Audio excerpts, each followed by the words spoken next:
Welcome back to Another World Audiobooks. So happy to have you here with us once again as we carry on with the story of Emma. Thank you guys for tuning in. Thank you for sharing the podcast. It is so awesome to see the word spreading, and I couldn't do this without you. I love recording these audiobooks for you, and I think there might be some cool stuff on the horizon, some additional content, hopefully, working on that. So stay tuned. But yeah, just really appreciate you listening, sharing the podcast, and if you want to leave a rating and review, that would be amazing. It just makes my day to see that. I know a lot of podcast players didn't used to have rating and reviews, and you had to go through iTunes and stuff, which is really obnoxious and annoying if you don't happen to have an iPhone. But there are a lot of new options now out there that I've seen. A lot of podcast apps that allow you to just go ahead and add a rating and review on your whatever podcast app you happen to be listening on. So if you want to do that, leave a rating review. That would make my day. Maybe take a screenshot, send it to me. I would love to hear from you. Sometimes I don't get, or often I don't get notified when people leave a rating and review. So if you want to do that, I'd love to see it. It would make my day. All right, let's get on with it. Chapter 11 of Emma. Chapter 11.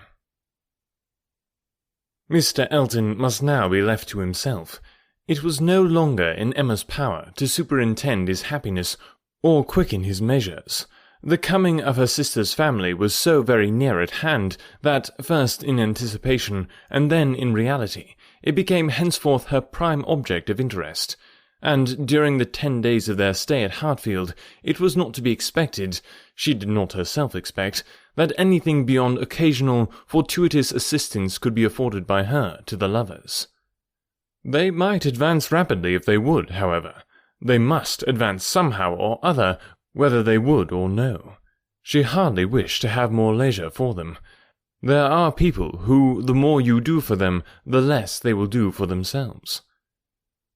Mr. and Mrs. John Knightley, from having been longer than usual absent from Surrey, were excited, of course, rather more than the usual interest. Till this year, every long vacation since their marriage had been divided between Hartfield and Donwell Abbey. But all the holidays of this autumn had been given to sea-bathing for the children, and it was therefore many months since they had been seen in a regular way by their Surrey connections, or seen at all by Mr. Woodhouse, who could not be induced to get so far as London, even for poor Isabella's sake, and who consequently was now most nervously and apprehensively happy in forestalling this too short visit. He thought much of the evils of the journey for her, and not a little for the fatigues of his own horses and coachmen, who were to bring some of the party the last half of the way, but his alarms were needless, the 16 miles being happily accomplished, and Mr. and Mrs. John Knightley, their 5 children, and a competent number of nursery maids, all reaching Hartfield in safety. The bustle and joy of such an arrival, the many to be talked to, welcomed, encouraged, and variously dispersed and disposed of, produced a noise and confusion which his nerves could not have borne under any other cause, nor have endured much longer even for this. But the ways of Hartfield and the feelings of her father were so respected by Mrs. John Knightley, that in spite of maternal solicitude for the immediate enjoyment of her little ones, and for their having instantly all the liberty and attendance, all the eating and drinking, and sleeping and playing, which they could possibly wish for, without the smallest delay, the children were never allowed to be long a disturbance to him, either in themselves or in any restless attendance on them. Mrs. John Knightley was a pretty, elegant little woman, of gentle, quiet manners, and a disposition remarkably amiable and affectionate, wrapped up in her family, a devoted wife, a doting mother, and so tenderly attached to her father and sister that, but for these higher ties, a warmer love might have seemed impossible. She could never see a fault in any of them. She was not a woman of strong understanding or any quickness, and with this resemblance of her father, she inherited also much of his constitution, was delicate in her own health, over-careful of that of her children, had many fears and many nerves, and was as fond of her own Mr. Wingfield in town as her father could be of Mr. Perry. They were alike, too, in a general benevolence of temper, and a strong habit of regard for every old acquaintance. Mr. John Knightley was a tall, gentlemanlike, and very clever man, rising in his profession, domestic, and respectable in his private character, but with reserved manners which prevented his being generally pleasing, and capable of being sometimes out of humour. He was not an ill-tempered man, not so often unreasonably cross as to deserve such a reproach, but his temper was not his great perfection, and indeed, with such a worshipping wife, it was hardly possible that any natural defects in it should not be increased. The extreme sweetness of her temper must hurt his. He had all the clearness and quickness of mind which she wanted, and he could sometimes act an ungracious or say a severe thing. He was not a great favourite with his fair sister-in-law. Nothing wrong in him escaped her. She was quick in feeling the little injuries to Isabella, which Isabella never felt herself. Perhaps she might have passed over more had his manners been flattering to Isabella's sister, but they were only those of a calmly kind brother and friend, without praise and without blindness. But hardly any degree of personal compliment could have made her regardless of that greatest fault of all in her eyes, which he sometimes fell into, the want of respectful forbearance towards her father. There he had not always the patience which could have been wished. Mr. Woodhouse's peculiarities and fidgetiness were sometimes provoking him to a rational remonstrance or sharp retort equally ill bestowed. It did not often happen, for Mr. John Knightley had really a great regard for his father-in-law, and generally a strong sense of what was due to him. But it was too often for Emma's charity, especially as there was all the pain of apprehension frequently to be endured, though the offence came not. The beginning, however, of every visit displayed none but the properest feelings, and this being of necessity so short, might be hoped to pass away in unsullied cordiality. They had not been long seated and composed when Mr. Woodhouse, with a melancholy shake of the head and a sigh, called his daughter's attention to the sad change at Hartfield since she had been there last. "My dear," said he, "poor Miss Taylor, it is a grievous business." "Oh, yes, sir," cried she with ready sympathy. "How you must miss her, and dear Emma too. What a dreadful loss to you both. I have been so grieved for you. I could not imagine how you could possibly do without her. It is a sad change indeed, and I hope she is pretty well, sir." "Pretty well, my dear, I hope pretty well. I do not know but that the place agrees with her tolerably." Mr. John Knightley here asked Emma quietly whether there were any doubts of the heir of Randalls. "Oh, no, none in the least. I never saw Mrs. Weston better in my life, never looking so well. Papa is only speaking his own regret." "Very much to the honour of both," was the handsome reply. "And do you see her, sir, tolerably often?" asked Isabella in the plaintive tone which just suited her father. Mr. Woodhouse hesitated. "Not near so often, my dear, as I could wish." "Oh, papa, we have missed seeing them but one entire day since they married. Either in the morning or evening of every day excepting one have we seen either Mr. Weston or Mrs. Weston, and generally both, either at Randalls or here, and, as you may suppose, Isabella, most frequently here. They are very, very kind in their visits. Mr. Weston is really as kind as herself. Papa, if you speak in that melancholy way, you will be giving Isabella a false idea of us all. Everybody must be aware that Miss Taylor must be missed, but everybody ought also to be assured that Mr. and Mrs. Weston do really prevent our missing her by any means to the extent we ourselves anticipated, which is the exact truth." "Just as it should be," said Mr. John Knightley, "and just as I hoped it was from your letters. Her wish of showing you attention could not be doubted, and his being a disengaged and social man makes it all easy. I have been always telling you, my love, that I had no idea of the change being so very material to Hartfield as you apprehended, and now you have Emma's account, I hope you will be satisfied." "Why, to be sure," said Mr. Woodhouse.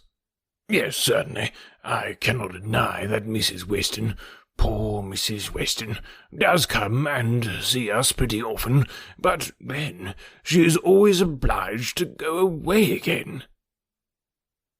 "It would be very hard upon Mr. Weston if she did not, papa. You quite forget poor Mr. Weston." "I think indeed," said John Knightley pleasantly, "that Mr. Weston has some little claim. You and I, Emma, will venture to take the part of the poor husband.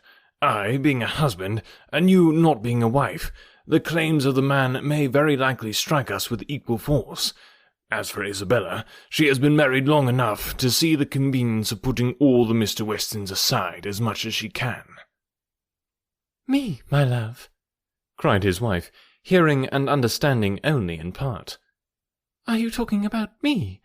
I am sure nobody ought to be, or can be, a greater advocate for matrimony than I am, and if it had not been for the misery of her leaving Hartfield, I should never have thought of Miss Taylor but as the most fortunate woman in the world. And as to slighting Mr. Weston, that excellent Mr. Weston, I think there is nothing he does not deserve.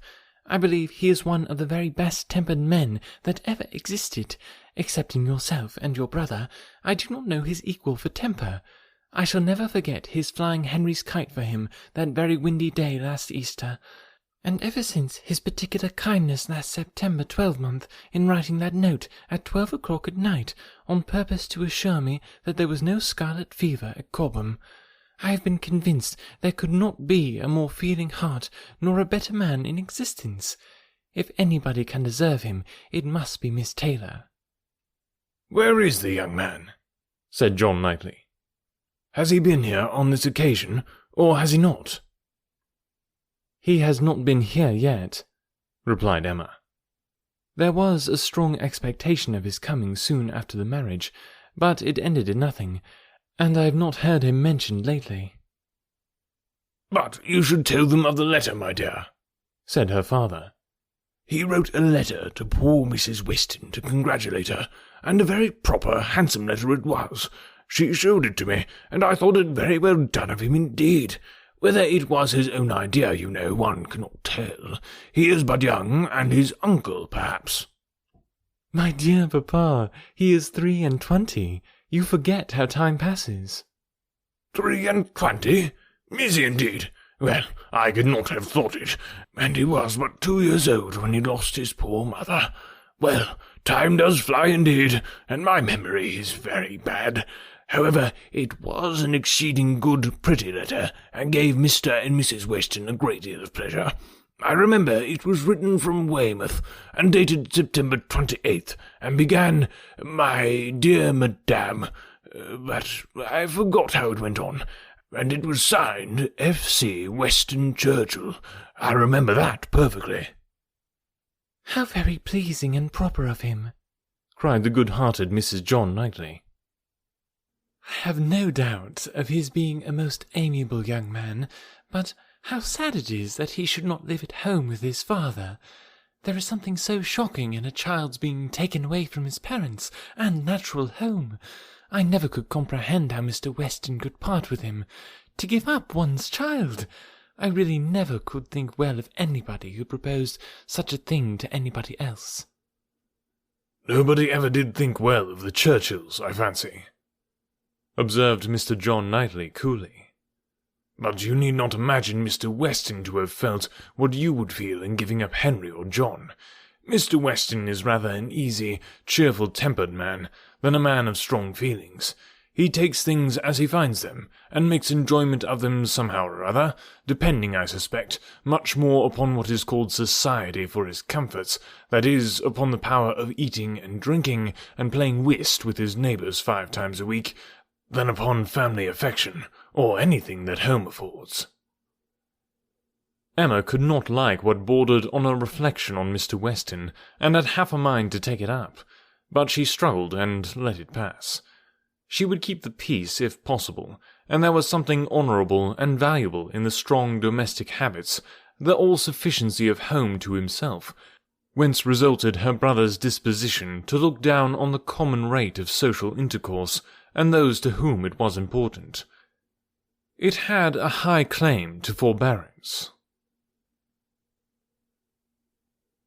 Have you checked out the merchandise store? If you haven't, you should just go to anotherworldaudiobooks.com. You don't have to buy anything. You can just look. I think you will enjoy just looking. I enjoy just looking at some of the cool products that we have there. And maybe if you look long enough, you'll decide that, maybe I should just go ahead and grab one of these shirts because they'd be pretty cool. I'd look pretty cool wearing it. And then I can show off to the world my favorite podcast. So go and check that out, anotherworldaudiobooks.com. And once again, a huge shout out to our patrons. Thank you to Renee, Mike, Corky, and Etiosa for supporting the podcast. You guys make all the difference in the world. If you want to become a patron, again, that's anotherworldaudiobooks.com, and there's some awesome perks that you can get from becoming a patron, as well as free merchandise. So if you look at that store and you're like, man, those are some awesome merchandise options there, I'd love to get some, but maybe I'd like to do that and become a sponsor, you can. So go to anotherworldaudiobooks.com, check it out, and we'll catch you here next week. This is Carl. Hi.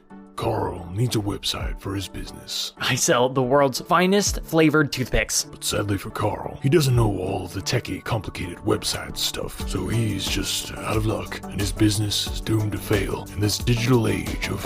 Actually, I got my website set up super fast and easy with Invicta.services.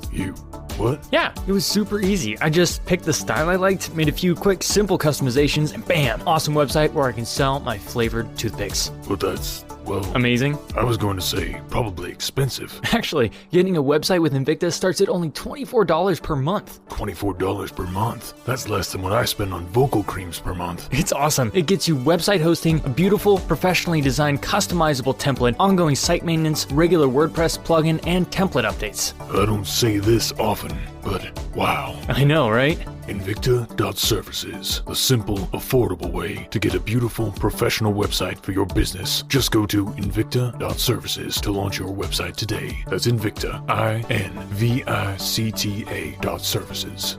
Invicta.services, a professional website, headache-free. And just for Another World Audiobooks listeners, go to invicta.services and then enter the code Another World to get your first month free. That's right, go to invicta.services and enter Another World as your coupon code to get an entire month free and get started with your professional website at invicta.services.